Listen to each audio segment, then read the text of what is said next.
पुनः आम आदमी पार्टी जनता को और मीडिया को गुमराह कर रही है। माननीय अरविंद केजरीवाल जी की जो पिटिशन थी सुप्रीम कोर्ट में, चाहे वो ट्रायल कोर्ट हो, चाहे हाई कोर्ट हो, चाहे सुप्रीम कोर्ट हो, उनकी प्रेयर थी कि आप मेरी अरेस्ट को अवैध डिक्लेयर करिए। लेकिन सुप्रीम कोर्ट ने उनकी इस प्रेयर पर कोई राहत नहीं दी है, बल्कि इस मैटर को एक लार्जर बेंच को रिफर कर दिया है। सुप्रीम कोर्ट ने तो एक सील ऑफ अप्रूवल लगाई है। सुप्रीम कोर्ट ने ये पाया है कि माननीय मुख्यमंत्री अरविंद केजरीवाल जी शराब घोटाले में मनी लॉन्ड्रिंग के ऑफेंस के गिल्टी हैं, दोषी हैं, और इसीलिए ये भी कहा कि सेक्शन 19 पीएमएलए की सारी रिक्वायरमेंट्स फुलफिल होती हैं, इसीलिए आयोग उनको अरेस्ट कर सकते थे।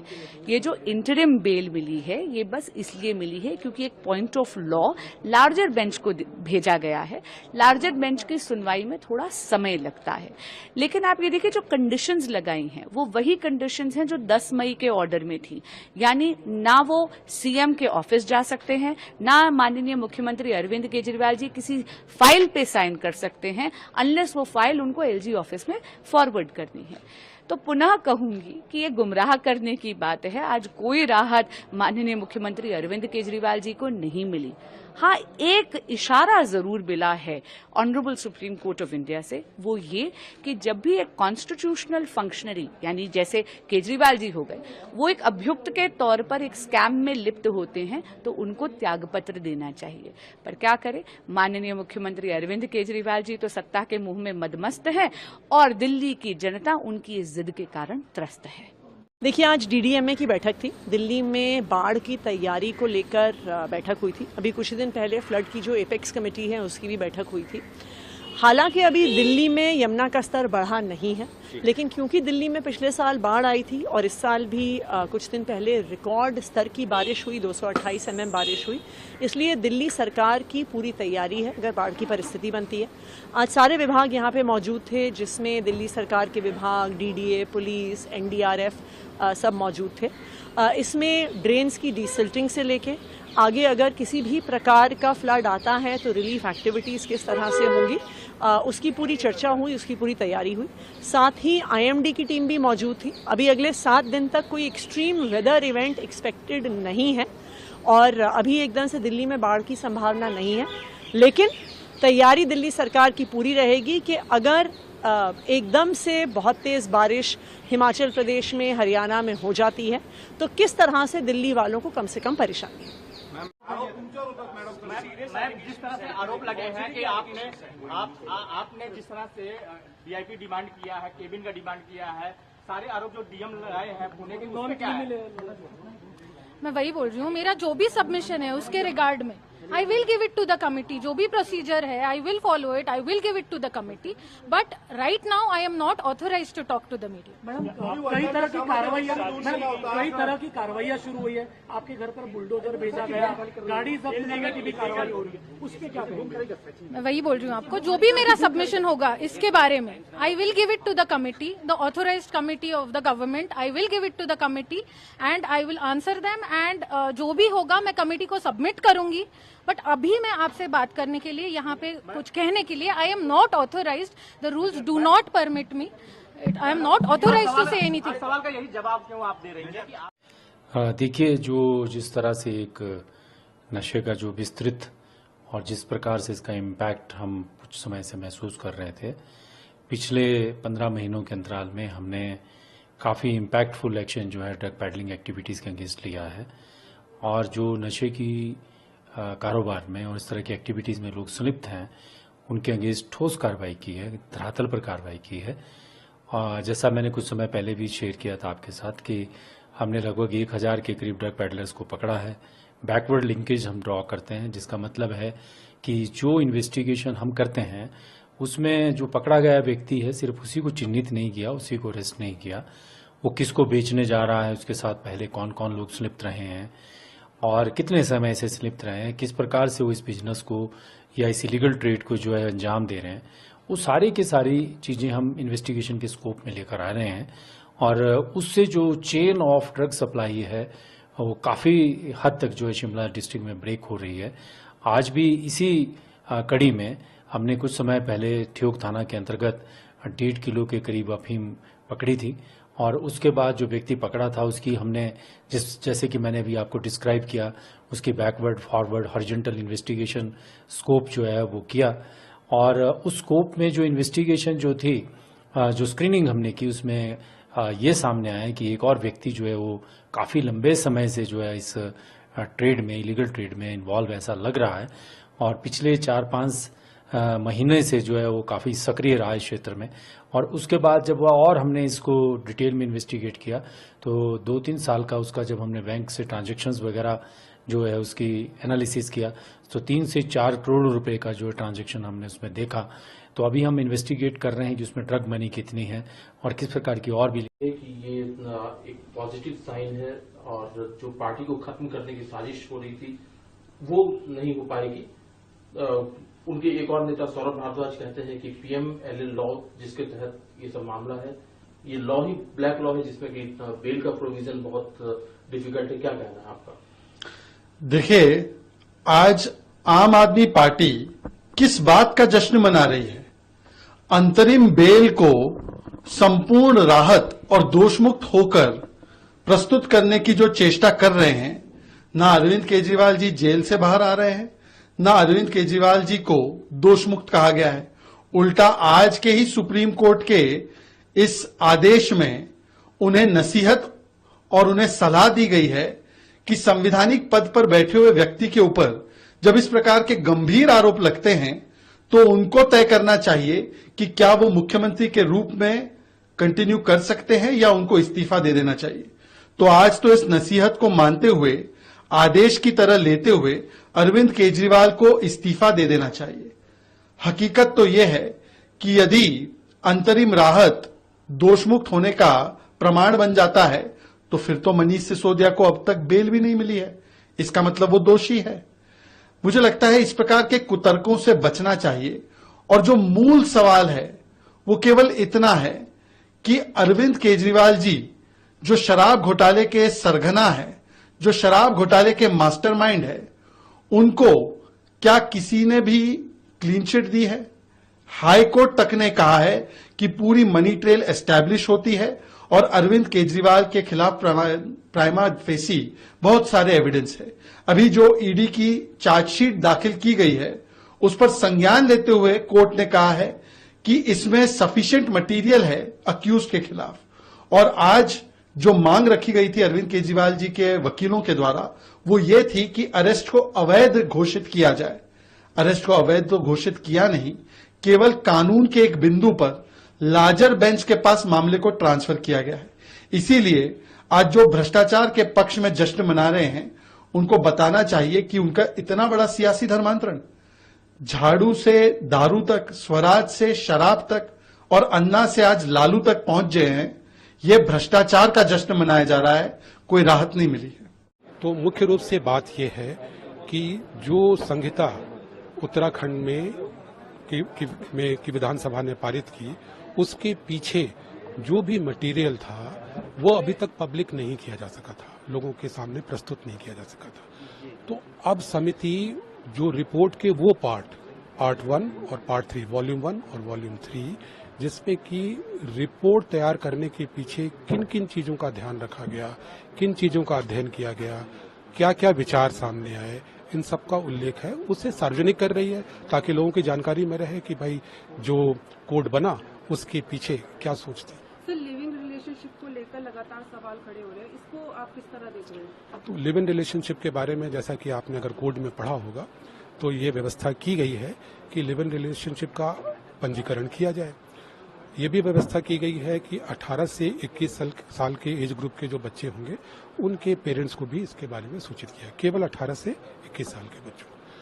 अब जहां तक कि प्रिवेसी, दो सवाल उठते हैं। भाई जो लिव इन रहते हैं उनकी प्रिवेसी भंग न हो। तो जहां तक प्रिवेसी की बात है, चाहे वो मैरिज डिवोर्स से संबंधित हो, चाहे लिव इन से संबंधित हो, हम अपना डेटाबेस इस प्रकार से बना रहे हैं कि जो प्रिवेसी लोगों की है वो थर्ड पार्टी को उसकी जानकारी न, उस प्रिवेसी भंग न हो, थर्ड पार्टी को उसको जानकारी न मिल सके। इस संबंध में सूचना का अधिकार अधिनियम के अंतर्गत भी व्यवस्था है, सेक्शन 81J के अंतर्गत उन्होंने व्यवस्था कर रखी है, उसका भी सम्मान किया जाएगा। तो प्रिवेसी उस प्रकार से तो भंग नहीं होगी। केवल 18 से 21 साल के बच्चों की जो लोग लिव इन में रहेंगे उनके पेरेंट्स को जरूर इन्फॉर्म किया जाएगा। उस पर बहुत विस्तार से समिति में चर्चा हुई थी। बहुत से मामले हमारे सामने आए थे जिसमें कि लड़कियों के विरुद्ध क्राइम घटित हुई थी। उन सबको देखने के बाद एक कमेटी ने अपने विवेक से एक निर्णय लिया है और ये व्यवस्था की है।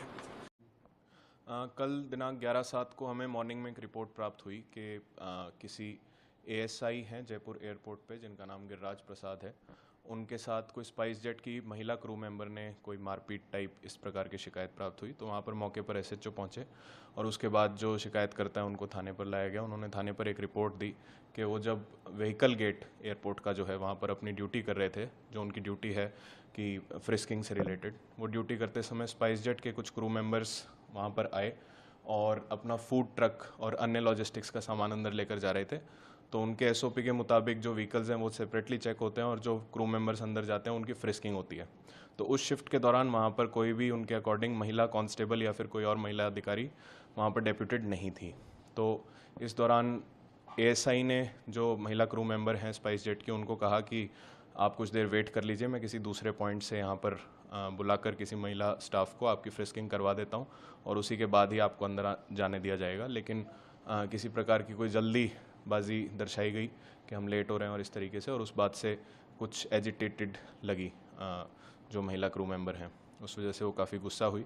कुछ ही देर में कंट्रोल पे संपर्क कर ASI के मुताबिक उन्होंने एक महिला स्टाफ को भी बुला लिया CISF, और एक CISF की महिला सब इंस्पेक्टर भी वहाँ मौके पर आ गई और उन्होंने पेशकश की महिला क्रू मेंबर को कि वो उनकी फ्रिस्किंग करके और अंदर भेज देते हैं। लेकिन शायद टेम्परामेंट हाई होने की वजह से उन्होंने एक कुछ मारपीट टाइप से कुछ किया ASI के साथ।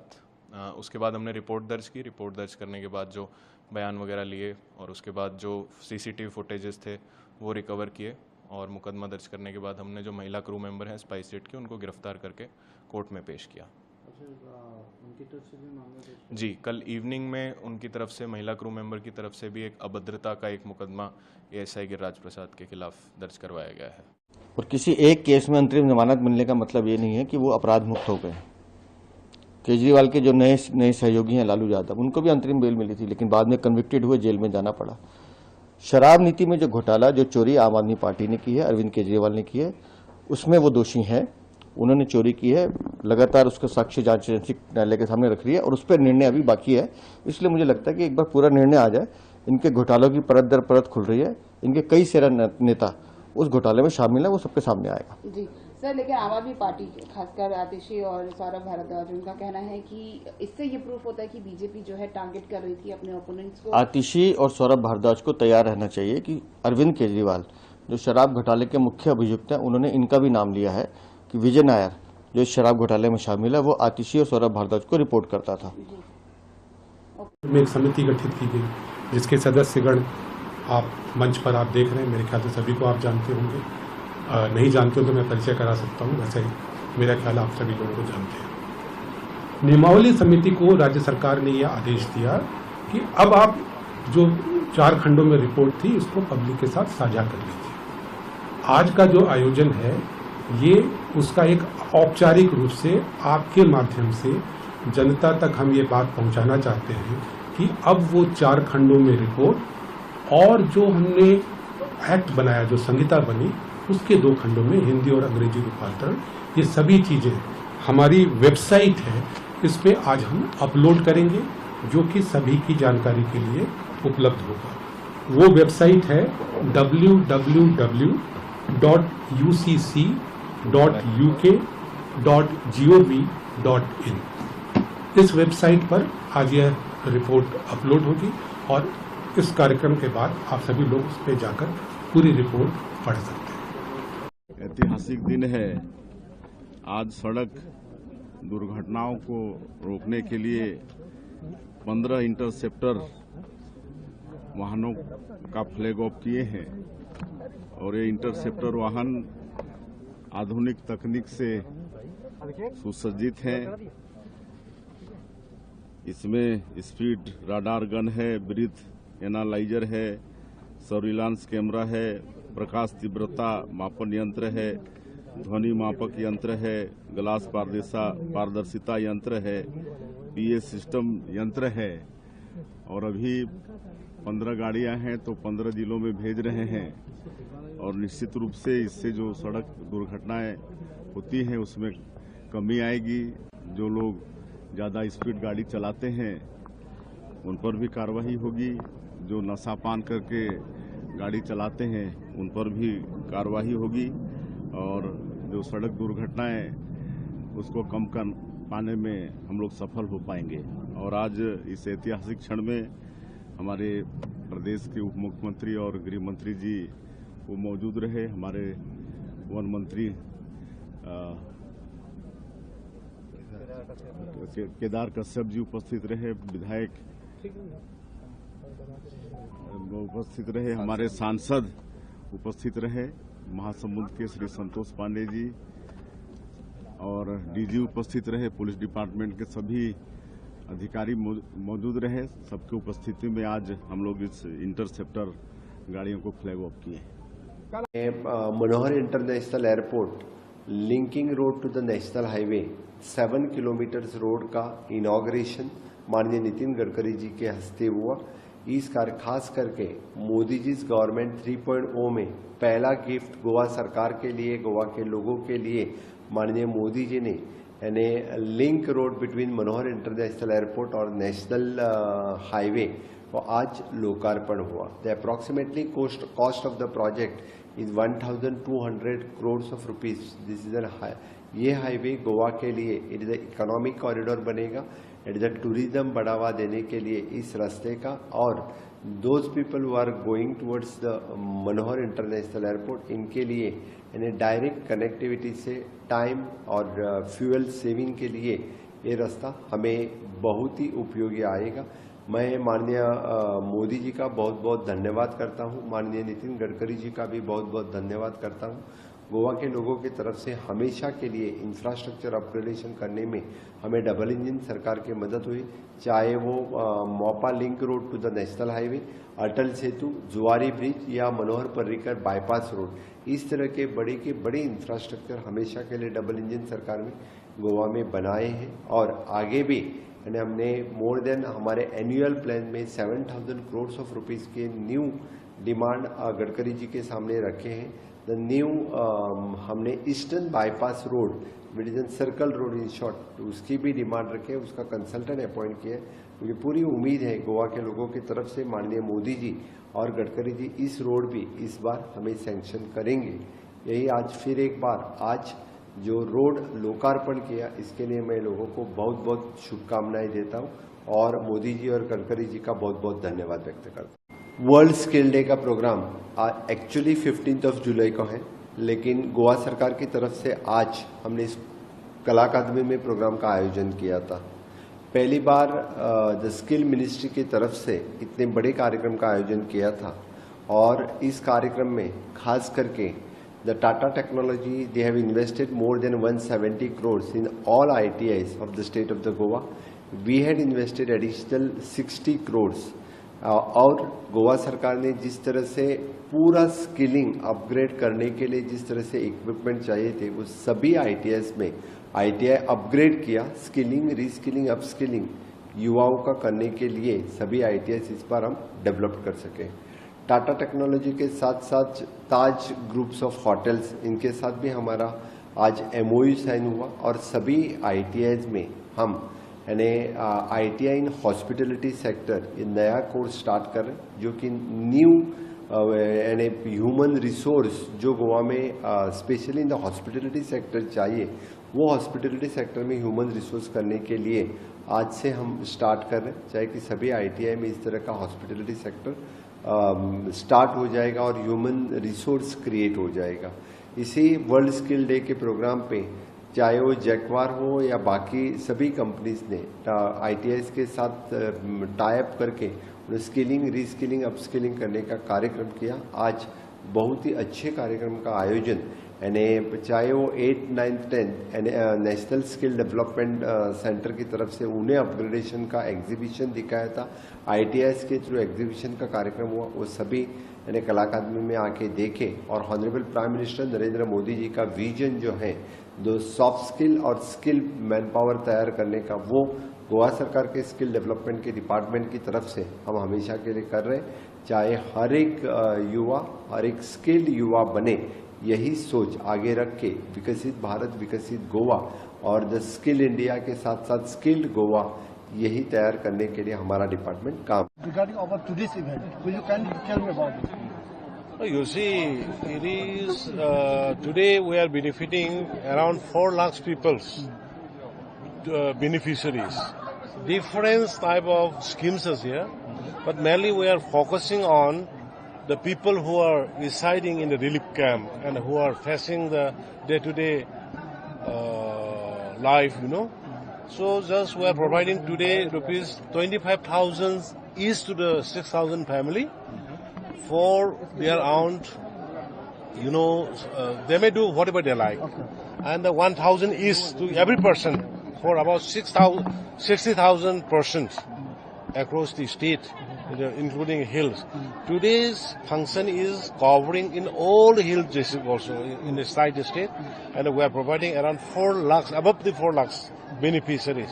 It will benefit, at least get relief, those people in the relief camp.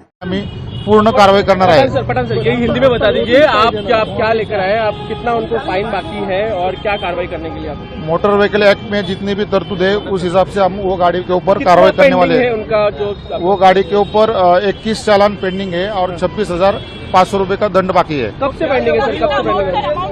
26,000 कब से पेंडिंग है? 26,000।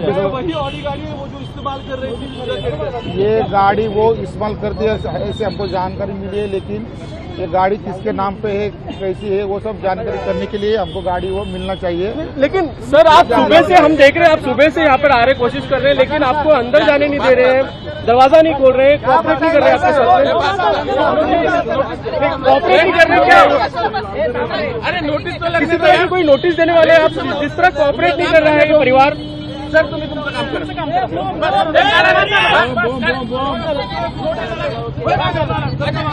सर, एक बार हिंदी में बता दीजिए क्या एग्जैक्टली नोटिस है, कितना फाइन है और क्या? बोलने दीजिए ना, एक बार हिंदी में बता दीजिए क्या एग्जैक्टली नोटिस है। सर हिंदी में एक लाइन बता दीजिए। ये जो गाडी आहे बोलिए नोटीस आता लावणार नाही आम्ही, पहिले आम्ही ट्राय करणार आहे, पहिले आम्ही ट्राय करणार आहे, त्याच्या व्हॉट्सअपवरती आम्ही ती नोटीस पाठवू, त्यांच्याशी संपर्क करू, त्यांच्या व्हॉट्सअपवर आम्ही नोटीस पाठवू, त्याप्रमाणे पुढील योग्य ती कायदेशीर कारवाई करू। आता चुकवणार नाहीये।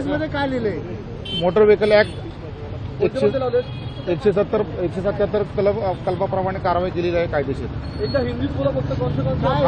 खाजगी गाडीवरती विना परवानगी अंबर दिवा किंवा महाराष्ट्र शासनाचा बोर्ड लावता येत नाही, त्याबाबत ते सेक्शन आहे, त्याप्रमाणे आम्ही कायदेशीर कारवाई ते आता गाड़ी आम्ही पठान सर वही हम कह रहे हैं कि एक बार हिंदी में बोल दीजिए, आप मराठी में बोल रहे हैं, आप लोग से कार्रवाई फिर कर सकते हैं, आप हिंदी में बता दीजिए महाराष्ट्र शासन क्या रूल्स क्या कहते हैं। जो ये ऑडी गाड़ी है व्हाइट कलर की, उसके ऊपर अंबर दिया लगा हुआ है और जो महाराष्ट्र शासन लिखा हुआ है उसका कुछ परमिशन नहीं लिया गया, ऐसे ऐसे हमें जानकारी मिली है, उसी के तहकीकात के लिए हम यहाँ पे आए हैं।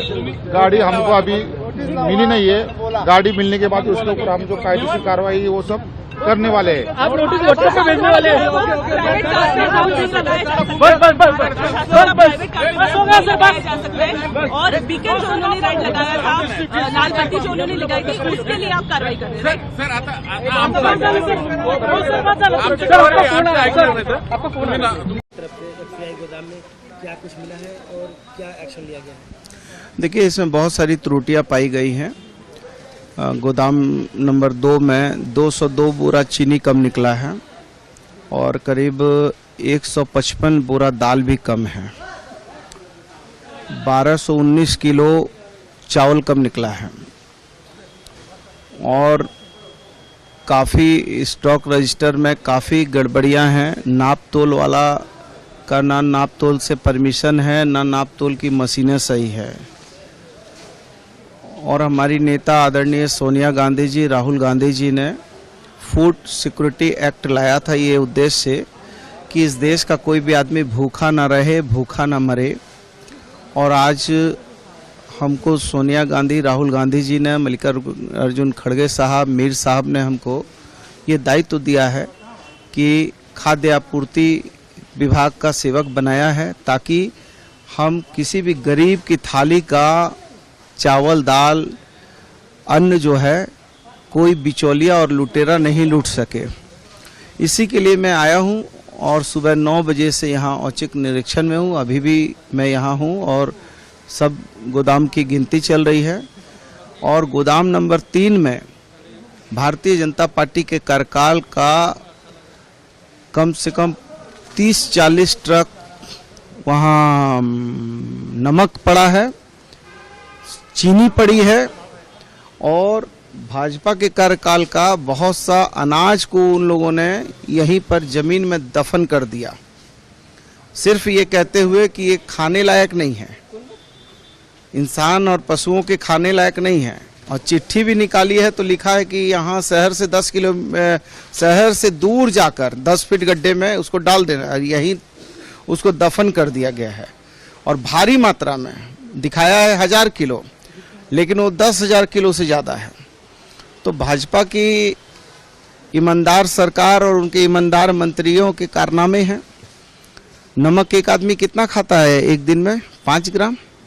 5 ग्राम से तो ज़्यादा नमक डॉक्टर अलाउ नहीं करता है।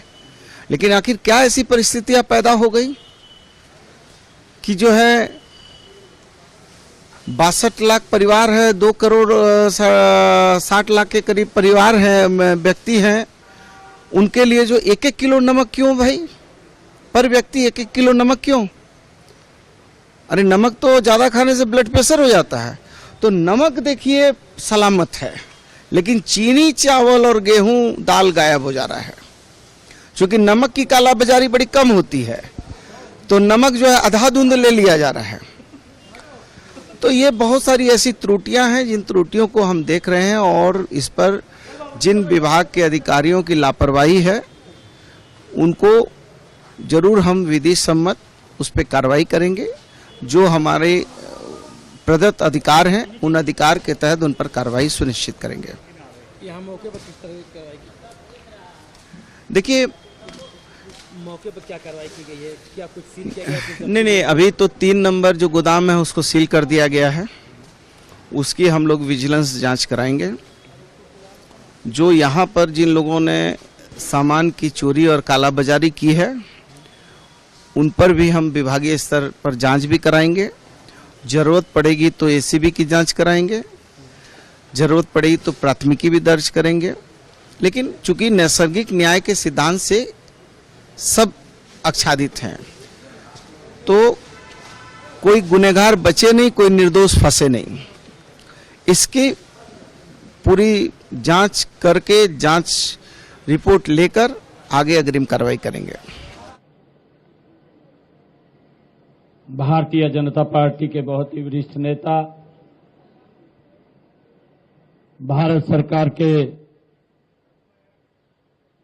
कैबिनेट मंत्री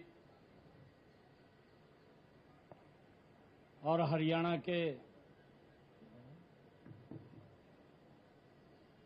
पूर्व में मुख्यमंत्री रहे आदरणीय मनोहर लाल जी, भारतीय जनता पार्टी के नवनियुक्त अध्यक्ष आदरणीय मोहनलाल बड़ौली जी, और आज जिन्होंने भारतीय जनता पार्टी की सदस्यता को ग्रहण किया है, ऐसे सोनीपत के हमारे मेयर,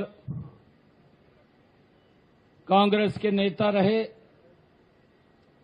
आज पूरे साथियों के साथ भारतीय जनता पार्टी को ज्वाइन किया है। भारतीय जनता पार्टी आगमन पर मैं निखिल मैदान जी और उनके पूरे साथियों का,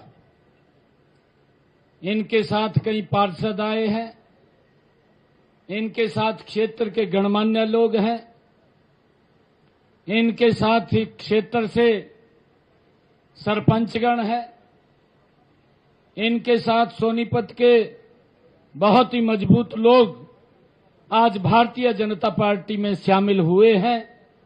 मैं सभी का भारतीय जनता पार्टी में आने पर बहुत बहुत स्वागत और धन्यवाद करता हूं।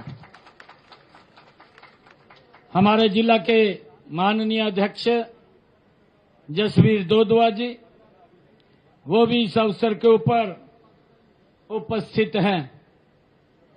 आज आप सब लोगों ने भारतीय जनता पार्टी की सदस्यता को ग्रहण किया है।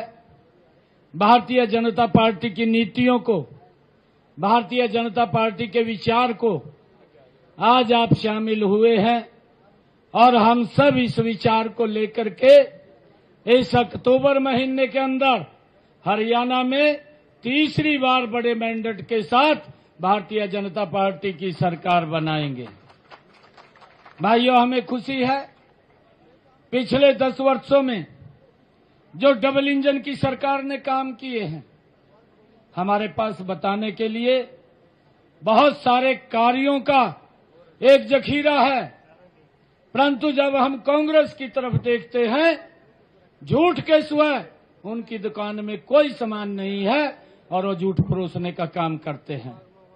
और हम जब ये भी देखते हैं कि आज कांग्रेस पूरे प्रदेश के अंदर हर विधानसभा में एक कमजोर स्थिति के अंदर जा रही है।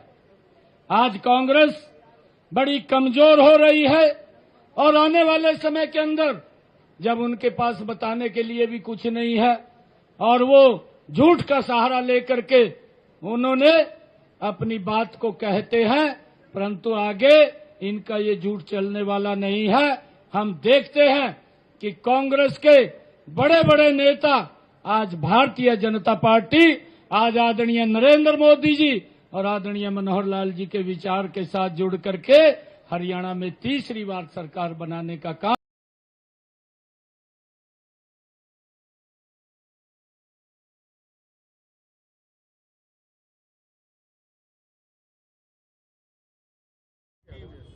ये माननीय न्यायालय का निर्णय है। माननीय न्यायालय का संवैधानिक संस्था के निर्णय को हम लोग हमेशा स्वागत करते हैं, स्वीकार करते हैं, लेकिन जब माननीय न्यायालय सजा देती है तो आंदोलन करने वाले और जब जमानत देती है तो ढोल बजाने वाले, ये संविधान विरोधी मानसिकता के लोगों से पूछना चाहिए कि जिनको संविधान में विश्वास नहीं है और संविधान को लेकर के जनता को भरमाते थे, चुनाव में संविधान के नाम पर वोट प्राप्त करने का जो खेल खेले हैं, उन संविधान विरोधी मानसिकता से पूछिए कि जब माननीय न्यायालय का निर्णय होता है तो उसको स्वीकारने में इतनी तकलीफ क्यों होती है।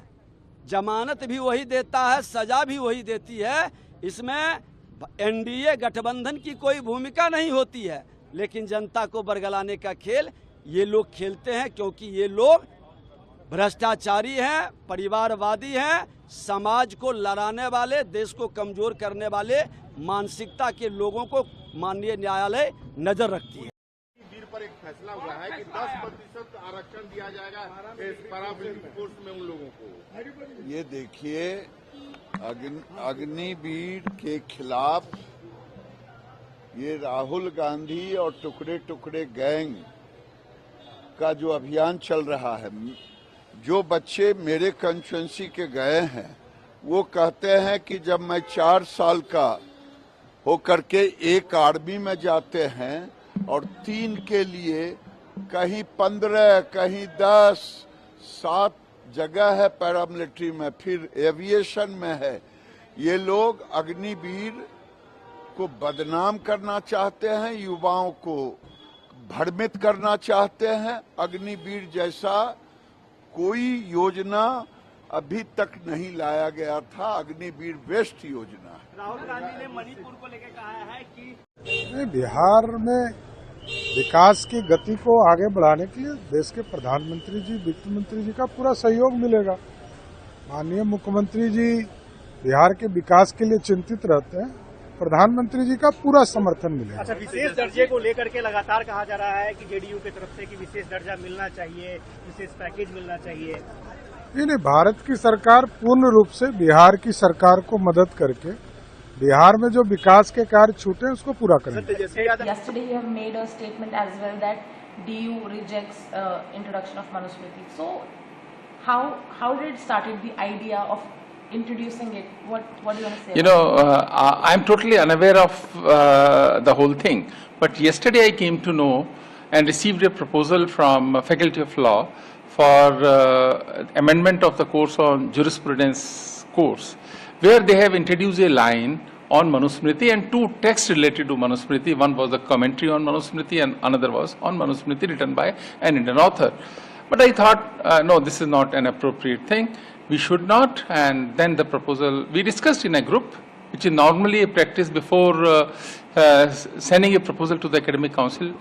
And when we came to know that that this proposal is of this type, where two texts are mentioned, otherwise in the curriculum there was only one line, but they have mentioned two referential texts. We decided to reject that, and yesterday before the Academic Council we have rejected. So today in the Academic Council meeting is still going on. Nobody is discussing that because the issue was over yesterday. But is it on the table because the agenda is set prior? So is it still on the BJP शासित राज्य AP centre बन चुके हैं बेरोजगारी के, रोजगार कहीं भी नहीं है, एपी सेंटर वर्ड यूज किया गया है। देखिए, राहुल गांधी को प्रश्न कहीं और से आते हैं, वो तो एक मोहरा है। आप देखिए कि भारत चीन सीमा पे तनाव होता है, तब चीनी राजदूत के साथ आप क्या बातचीत कर रहे हो? कांग्रेस पार्टी के नेता जब सर्जिकल स्ट्राइक होती है तो पाकिस्तान के पास जाके कहते हैं कि आप मोदी को हटाने के लिए हमें आप मदद करिए।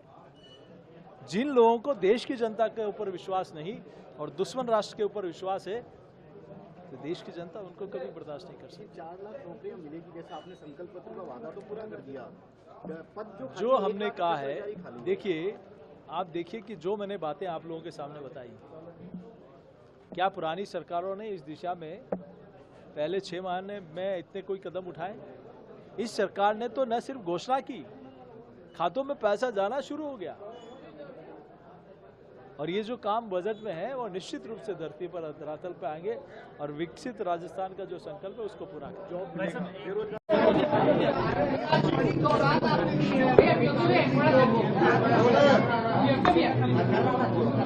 आज स्वास्थ्य विभाग के द्वारा नवा सौगात कार्यक्रम का यहाँ पर आयोजन था, जो पूरे प्रदेश में 72,000 से ज्यादा मितानिन दीदी बहने हैं, जो स्वास्थ्य विभाग की रीढ़ की हड्डी है, जो लोगों के बीच में लगातार जुड़ के काम करते रहती हैं। ऐसी बहनों को पहले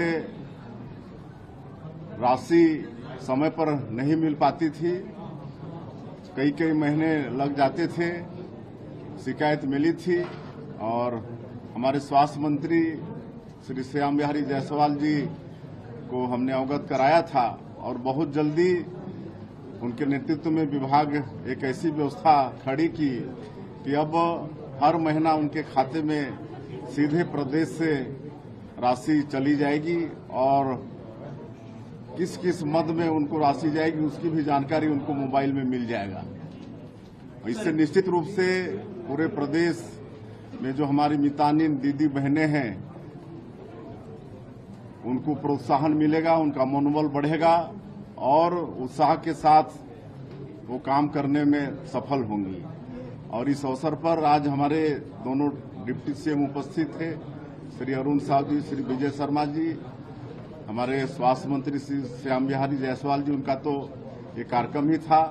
हमारे वन मंत्री श्री केदार कश्यप जी भी उपस्थित हुए, हमारे विधायकगण उपस्थित हुए, श्री खुशवंत साहब, अनुज शर्मा, इंद्र कुमार साहू और हमारे स्वास्थ्य विभाग के एसीएस मनोज पिंगवा सहित सभी विभाग के अधिकारी मौजूद थे। राहत मिली है, ईडी के केस में इंटरिम बेल मिली है दिल्ली के मुख्यमंत्री को। देखिए, पीएमएलए कोर्ट से लेकर के और सुप्रीम कोर्ट के द्वारा मुख्यमंत्री जी को बेल देने का फैसला इस बात को साफ साफ दिखा रहा है कि जो भी षड्यंत्र भारतीय जनता पार्टी कर रही है वो अब बेनकाब हो चुका है। मेरा निवेदन है देश के माननीय प्रधानमंत्री जी से कि अब ईडी सीबीआई का राजनीतिक षड्यंत्र के तहत इसका दुरुपयोग करना बंद करें, लोकतांत्रिक तरीके से खुद काम करें, लोकतांत्रिक तरीके से चुनी हुई सरकारों को काम करने दें, जनता को स्वस्थ लोकतंत्र में काम के आधार पर सकारात्मक राजनीति के तहत जनता को फैसला लेने दें। सर, इसके जवाब में कांग्रेस के नेता जयराम रमेश ने कहा है कि 4 जून को, क्योंकि जितने नतीजे आए थे, उसको मोदी मुक्ति दिवस के तौर पर मनाना चाहिए। देखिए, मेरे ख्याल से संविधान की हत्या की जो बात है वो काफी महत्वपूर्ण है, क्योंकि आजादी की लंबी लड़ाई के बाद इस देश को संविधान मिला और भारतीय संविधान की आत्मा लोकतंत्र है, भारतीय संविधान की आत्मा विपक्ष है, भारतीय संविधान की आत्मा न्यायपालिका है, भारतीय संविधान की आत्मा पत्रकारिता है। भारतीय संविधान जिन स्तंभों पे टिका हुआ है उन स्तंभों को स्वतंत्र, पारदर्शी और लोगों को अपनी बात रखने का, काम करने का अवसर देने का नाम ही भारतीय संविधान है। मुझे लगता है कि आज पूरे देश के अंदर लोकसभा चुनाव में जो सबसे महत्वपूर्ण बिंदु उठे हैं उनमें से प्रमुख बिंदु था संविधान को बचाना। देश की जनता ने यह फैसला दिया कि भारतीय जनता पार्टी जिस तरह से तानाशाही पर उतारू है, जिस तरह से संविधान पे हमले कर रही है, उसे बंद करे और लोकतांत्रिक तरीके से इस देश को आगे बढ़ाए, काम करके दिखाए। दिल्ली के अंदर भी हम देख रहे हैं कि हर समय संविधान की धज्जियां उड़ाई जाती हैं। तो ऐसे समय में मुझे लगता है कि भारतीय जनता पार्टी को अपना फेस सेवर ढूंढने की जगह अपनी तानाशाही को खत्म करना चाहिए और आज की तारीख में संविधान की रक्षा करनी चाहिए।